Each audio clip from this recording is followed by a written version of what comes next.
If you aren't buying these 8 foods in bulk, you are doing it wrong.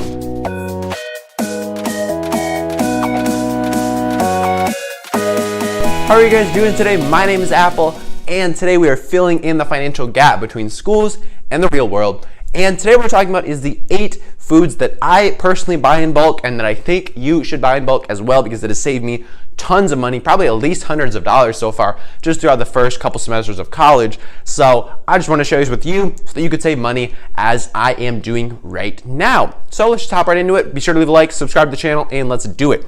All right, so number one, first thing to buy in bulk is popcorn. So popcorn is definitely a staple for a lot of college students, and microwave popcorn especially is definitely a staple for a bunch of college students. But if you actually buy your popcorn in the kernels and not in the bags that you just throw in the microwave, you can actually save so much money, because buying it not prepackaged is so much cheaper than buying it already in that pouch, whatever, with all the chemicals and whatnot that make it taste so buttery and delicious. So it's actually a lot easier to make popcorn than you would think, or than a lot of people think. If you've never made popcorn before, it's pretty straightforward. So a really easy way to make it is if you just have a paper bag, like a little paper lunch bag or whatever. You can put the popcorn in there and put that straight in the microwave, and you can just basically treat it as if it were microwave popcorn.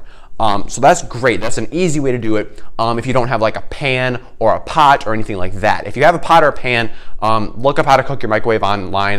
This is not a cooking channel. But yeah, it's a lot easier than you would think. So I prefer to get my popcorn like that, like the kernels, just the kernels in a bag, not in the pre-packaged pouches and whatnot, because it's just bunch of packaging you don't need to be paying for, and a bunch of chemicals that you don't need to be paying for, because you can get it a whole lot cheaper. You can get like a 2-pound bag of popcorn for like $5, or you can get like 5 pouches of popcorn for $5. And 2 pounds is basically the equivalent of like at least a dozen pouches. So you can get, you're saving like triple the money, basically. Basically that's what it goes like. But and also when you get the non-prepackaged popcorn, you can customize it any way you like. So my favorite way to customize popcorn is with Chipotle Tabasco. I put this stuff on everything, but especially popcorn. It's like really nice. If you've never had like sriracha or like hot sauce on popcorn before, you're really missing out. I would really recommend that. All right, next one on the list, next thing to buy in bulk is nuts. So any kind of nuts. Nuts are like a great staple for college students. They make a great snack. They keep you full. They're full of protein, fats, all that good stuff to keep you full longer, all that good stuff. And they're cheap too, especially if you buy them in bulk. So if you don't buy them in bulk, if you buy like little packets or pouches or whatever, they can definitely run up in price pretty quickly. But the way I eat a bunch of peanuts right now. So what I do is I buy 6.5 pounds of peanuts, roasted peanuts, on Amazon for $15. So that's able to save me so much money. If I went to like any grocery store or like anywhere and I tried to get like that much peanuts, and I try to spend $15 on peanuts, I can guarantee you I would come away with like maybe 3 pounds tops. So being able to get 6.5 pounds for $15 is great. And those will last you quite a bit. Hopefully they'll last you longer than they last me, but I definitely go through peanuts at a pretty alarming pace. So I'm thinking about setting up scheduled deliveries actually, because with Amazon you can do that, and they'll take like 15% off if you schedule it to come like every month or every 2 months or whatever, every week maybe. But if you do scheduled deliveries, they'll actually take like 10 or 15% off your price. So I'm thinking about doing that with peanuts. And with peanuts, there's so much you can do. I mean, I make nut butter all the time, nut flour, and you can combine it with the next thing on our list to make basically my breakfast in a nutshell. So the thing we're gonna talk about next is oats. So if you are buying the oats, the Quaker oats, whatever, in that canister, what you're doing is you're spending too much money. Because if you buy oats in a canister and packaging, you're paying at least $1 for that packaging. So when I get oats, I go to the grocery store and I go to the bulk section. So if you don't frequent the bulk section, you should be doing that, because that's where you're going to save a ton of money at the grocery store. So at the bulk section, you basically just take a plastic bag, you fill it up with whatever you want, and then they weigh it at the cash register and charge you accordingly. So at my grocery store, oats are about 89 cents per pound, which is significantly better than what you're gonna get from Quaker in those canisters. So I would definitely recommend buying in bulk. And I mean, they're a great base. Oats are a great base for any kind of meal. I mean, they're generally talked about as breakfast item. But I mean, they're definitely a breakfast item, but you can also throw like some sun-dried tomato and basil in there and get sort of like a savory oatmeal going. You can really do so much with oatmeal. It's like my favorite food, to be honest.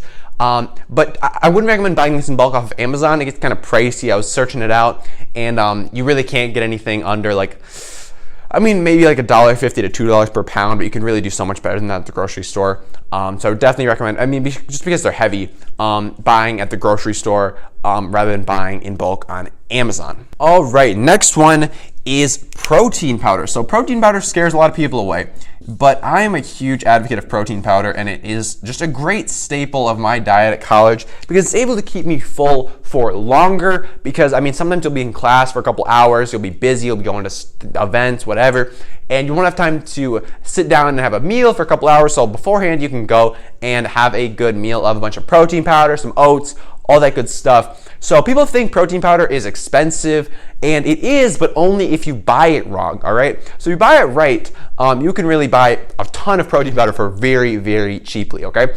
So at Target, they're like name brand protein powder. So like the cheap stuff at Target costs like $20 to $30 for a package.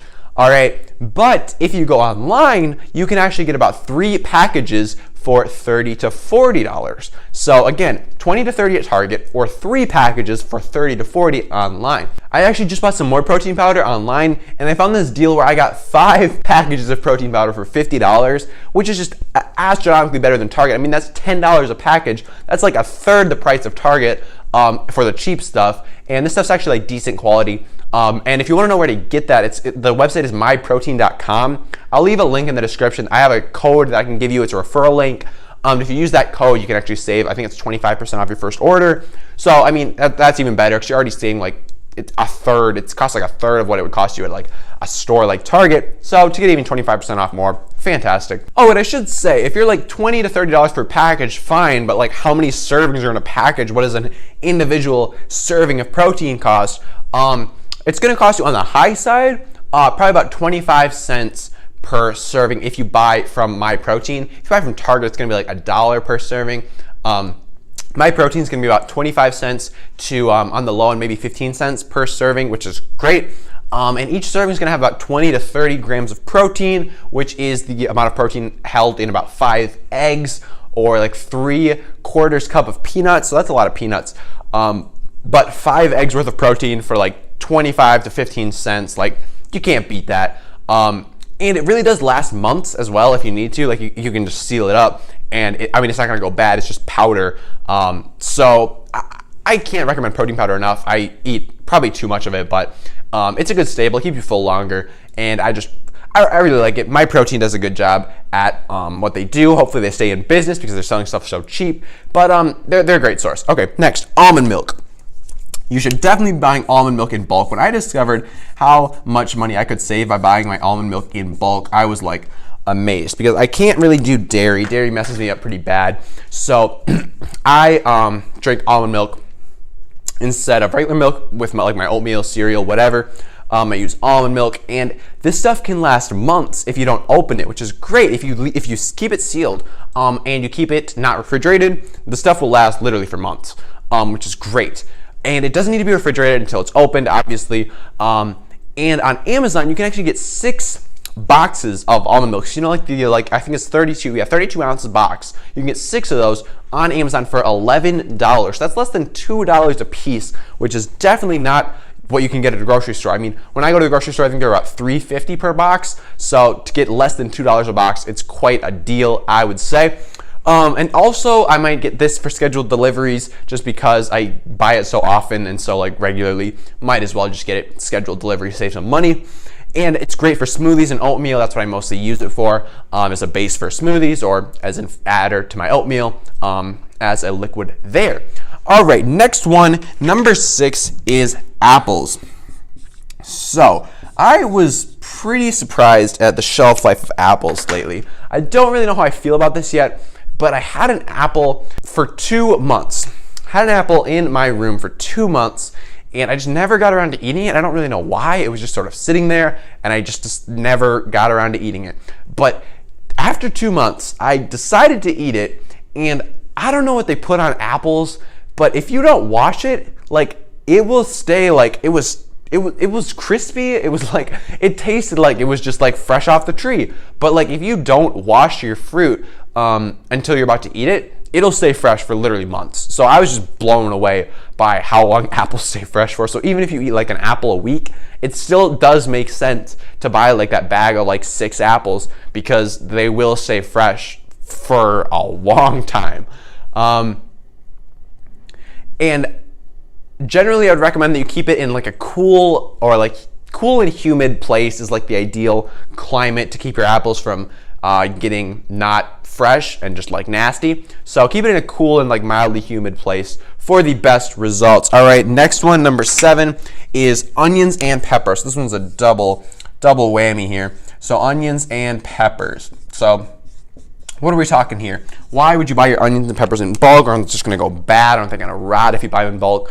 No, because what you do with your onions and peppers is you chop them up and then you freeze them in a Tupperware. Now what you do with this is, say you are hungry one morning, you want to make eggs, you want to make like an omelet or something, but you don't want to have to take out some onions and peppers and chop them all up and stuff. What you do, you go to the freezer, you take your frozen Tupperware of onions and peppers, you grab a handful, toss it in a pan, warm it up, throw some eggs in there, boom, you've got yourself an omelet. So I think this is a great idea. I used to, when I was in high school, I actually had like this pre-chopped peppers and onions that we would throw in the freezer, that I would just do that exact same thing that I just told you guys about, where I would just make an omelet in the morning. It was so easy. It took like 5 minutes, rather than having to take out an onion, take out a pepper, chop them up, put them back in the fridge, all that good stuff. It's just so much faster to just prep it ahead of time and just freeze it, and it'll stay fresh for, I mean, a long time in the freezer. Like, you can keep it in there for probably upwards of a month. I wouldn't really recommend that, but like, just get a couple onions on the weekend, get a couple peppers, chop them up, throw them in the freezer, and then just throw them in a dish whenever you need peppers or onions that in something that you're gonna cook. All right, last one is meat. All right, so with meat, sort of the same idea with veggies, actually. You're going to portion it up and then freeze it. So this could be anything from like chicken breast to like, I don't know, some pork roast or anything like that. Just portion it up and freeze it. And then what you can do is you can actually thaw it in the fridge during the day. So when you come back home from school, from work, wherever, you just pop it out of the fridge, throw it in the frying pan, and you are good to go. And you've got all this other stuff in the freezer, still just like sitting there, staying fresh. And then you can just cook one portion at a time. And what I would recommend you do is you stock up when this meat is on sale. Talked about this in How to Save Money on Groceries video, but just stock up on whatever kind of meat is on sale and freeze whatever you're not going to use right away, and then just thaw it out individually as you actually need to use it. So those are my top 8 foods to buy in bulk. As a college student, I guess you don't really have to be a college student to buy these foods in bulk, but just if you're trying to save money in college, which who isn't, I would definitely recommend, these are all the foods that I buy in bulk, and I would just recommend that you consider doing these as well if these are foods that you consume on a regular basis at all. I would definitely recommend you buy these in bulk, and really anything that you buy on a regular basis. These are just my like staples, but whatever your staple foods are, buy those in bulk and save a ton of money when you're not paying as much for packaging and just getting everything pre-packaged. It's just ridiculous. So yeah, if you guys enjoyed this video, please do leave a like. If you made it all the way to the end and you haven't subscribed yet, please subscribe. I would really appreciate it. Anyways, I'll see you guys tomorrow, and until next time. Wait. I did not mean to clap yet. I was supposed to mention our sponsors in this video. Let me check. Oh wait, it's me. Well, in that case, if you are a college student or otherwise financially strapped individual looking to invest, I put together a completely free course. Link for that will be found in the description below. It's called $100 and a Smartphone, and it's going to walk you through the process of putting your first $100 to work from the comfort of your smartphone. included in this course is a free 30-minute Skype call with yours truly. So if you want to talk through any personal finance related topics that relate to you personally, some one-on-one stuff, if you're interested at all in that, be sure to sign up for one of those. And yeah, if you're interested in more details, the link will be in the description below, and it is 100% free.